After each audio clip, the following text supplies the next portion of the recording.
Putin భారత పర్యటన అమెరికాకు రియాలిటీ తెలిసొచ్చేలా చేసిందా? భారత్ రష్యాను వేరు చేయడం సంగతి అటుంచి మరింత బలపడేలా చేసింది తామేనని అగ్రరాజ్యం రియలైజ్ అయిందా? ఇండో పసిఫిక్లో ఇండియా సపోర్ట్ లేకుండా ఏమీ చేయలేమన్న నిజాన్ని గుర్తించిందా? ట్రంప్ సర్కారు వైఖరి చూస్తుంటే అవుననే సమాధానమే వినిపిస్తుంది. పుతిన్ పర్యటన వేళ భారత్తో సంబంధాలు మెరుగుపరుచుకోవాలని పేర్కొంటూ ఒక సంచలన నివేదిక విడుదల చేసింది. వాణిజ్య ఇతర సంబంధాలను మెరుగుపరుచుకునేందుకు ప్రయత్నాలు కూడా మొదలుపెట్టింది. కానీ మొన్నటి వరకు భారత్ తమ మాటే వినాలని మొండిపట్టు పట్టిన ట్రంప్ యూటర్న్ ఎందుకు తీసుకున్నట్లు? పుతిన్ భారత పర్యటన వాషింగ్టన్కు ఇచ్చిన క్రిస్టల్ క్లారిటీ ఏంటి? ట్రంప్ టెంపర్ నిజంగానే దిగిందా? Let's watch. పుతిన్ భారత పర్యటన డ్యామేజ్ కంట్రోల్కి దిగిన అమెరికా. భారత్తో సంబంధాలు మెరుగుపరుచుకోవాలని ట్రంప్ నిర్ణయం. పుతిన్ పర్యటనతో ట్రంప్ సర్కార్కు రియాలిటీ తెలిసొచ్చిందా?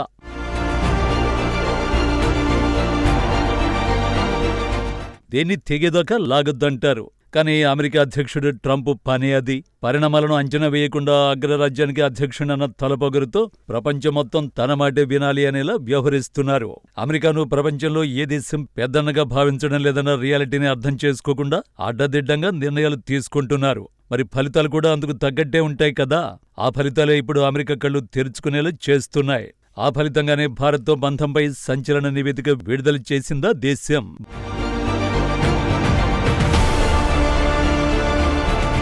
భారత్తో వాణిజ్య ఇతర సంబంధాలను మెరుగుపరుచుకోవడానికి అమెరికా ప్రయత్నాలు కొనసాగించాలని ట్రంప్ సర్కారు పేర్కొంది. క్వాడ్ కూటమిలో సహకారం ద్వారా ఇండో పెసిఫిక్ భద్రతకు ఇది దోహదపడుతుందని తెలిపింది. అమెరికన్ నేషనల్ సెక్యూరిటీ స్ట్రాటజీ పేరిట ట్రంప్ సర్కారు విడుదల చేసిన స్ట్రాటజీ డాక్యుమెంట్లో దక్షిణ చైనా సముద్రంలో భద్రతా సవాళ్లను ఎదుర్కోవడానికి భారత్తో బలమైన సహకారం అవసరమని వివరించింది.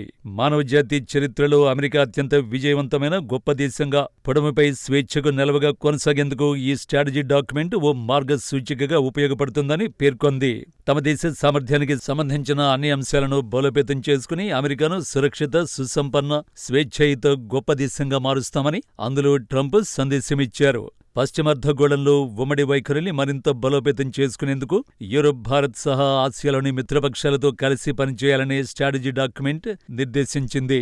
అయితే ఇందులో కూడా భారత్ పాకిస్తాన్ యుద్ధాన్ని తానే ఆపినట్టు రాసుకున్నారు. Bharat, Pakistan, Israel, Iran, Gaza సహా ప్రపంచవ్యాప్తంగా 8 ఘర్షణలకు ట్రంపే ముగింపు పలికారని గొప్పలు చెప్పుకున్నారు.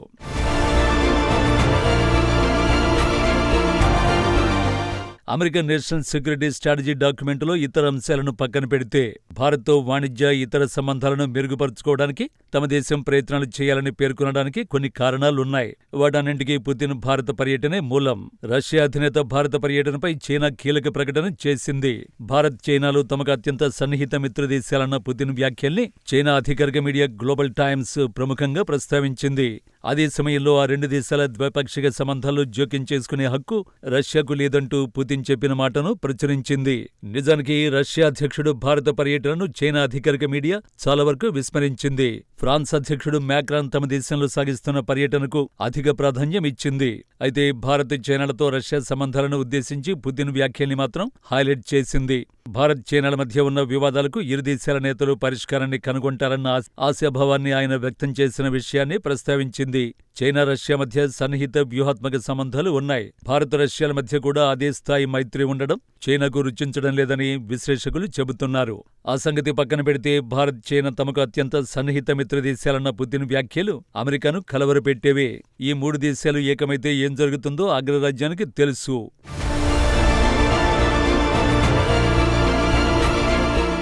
ఇక అసలు point Indo Pacific. America national security స్ట్రాటజీలో హైలైట్ చేసింది ఈ అంశాన్ని. ఆ మాటకొస్తే భారత్తో అమెరికా సంబంధాల కొనసాగింపునకు ఇదే అసలు రీజన్ కూడా. ఇండో పెసిఫిక్ ప్రాంతం ప్రపంచంలో అత్యంత కీలకమైన ప్రాంతం. అమెరికాకు ఇది భద్రత, ఆర్థికం, భవిష్యత్తు ప్రభావం కోసం అత్యంత ముఖ్యమైనది. ప్రపంచ జీడీపీలో 60%, గ్లోబల్ ఆర్థిక వృద్ధిలో 2/3 భాగం ఇక్కడి నుంచే వస్తుంది. ప్రపంచ జనాభాలో సగం ఈ ప్రాంతంలోనే ఉంది. అమెరికా ఇండో పెసిఫిక్ వాణిజ్యం 2022లో $2 ట్రిలియన్ చేరింది. $956 బిలియన్ విదేశీ పెట్టుబడులు అమెరికా ఆర్థిక వ్యవస్థని బలోపేతం చేసే. అలాంటి చోట చైనా దురాక్రమణ చర్యలకు దిగుతోంది. దక్షిణ చైనా సముద్రం, తైవాన్ వివాదంతో పాటు ఉత్తర కొరియా అణ్వస్త్రాలు, రష్యా చైనా సంబంధాలు వంటి అంశాలు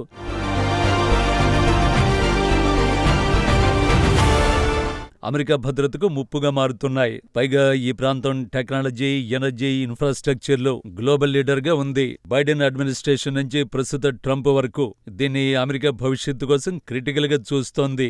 ఇది చైనా ప్రభావాన్ని బ్యాలెన్స్ చేయడానికి కీలకం. అందుకే అమెరికా ఇండో పెసిఫిక్ స్ట్రాటజీ ద్వారా క్వాడ్, ఆకస్ వంటి కూటములను బలోపేతం చేస్తోంది. Free and open Indo Pacific vision ద్వారా మారిటైమ్ రూట్లు, ఎయిర్ స్పేస్లను రక్షిస్తుంది. కానీ అందుకు భారత మద్దతు ఆ దేశానికి అత్యంత కీలకం.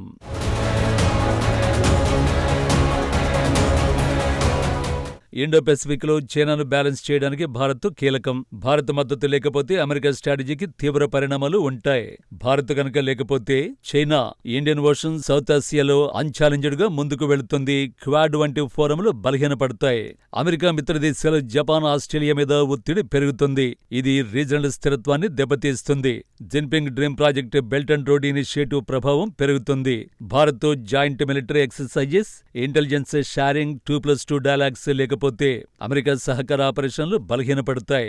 ఫలితంగా దక్షిణ చైనా సముద్రం లేదా తైవాన్ కాన్ఫ్లిక్ట్లలో అమెరికా సంపదను కష్టతరం చేస్తుంది.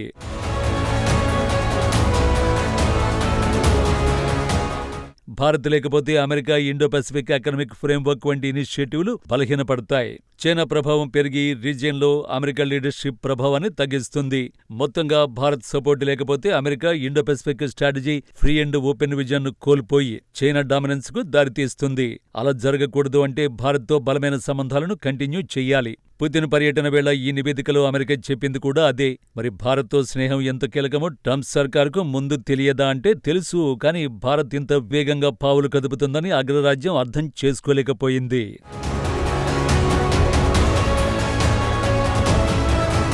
భారత్ను అమెరికా చాలా తక్కువగా అంచనా వేసింది. డిఫెన్స్, ఫైనాన్షియల్ వంటి కీలక రంగాల్లో తమ మద్దతు లేకపోతే ఇండియా మనుగడ సాగించలేదని తప్పుడు లెక్కలు కట్టింది. భారత్ది డెడ్ ఎకానమీ అని ట్రంప్ ఎంతో తేలిగ్గా కామెంట్ చేయడానికి కూడా రీజన్ అదే. కానీ మన దేశం ఎవరో ఒకరిపై డిపెండ్ అయింది కాదు. కేవలం ఎగుమతులపైన ఆధారపడిన దేశం కూడా కాదు. సవాలు ఎదురైన ప్రతిసారి పర్ఫెక్ట్ అండ్ పర్మనెంట్ సొల్యూషన్ గురించి ఆలోచిస్తుంది. ట్రంప్ తీరు మారిన తర్వాత కూడా అదే చేసింది. ఇతర దేశాలతో వాణిజ్యాన్ని పెంచుకుంది.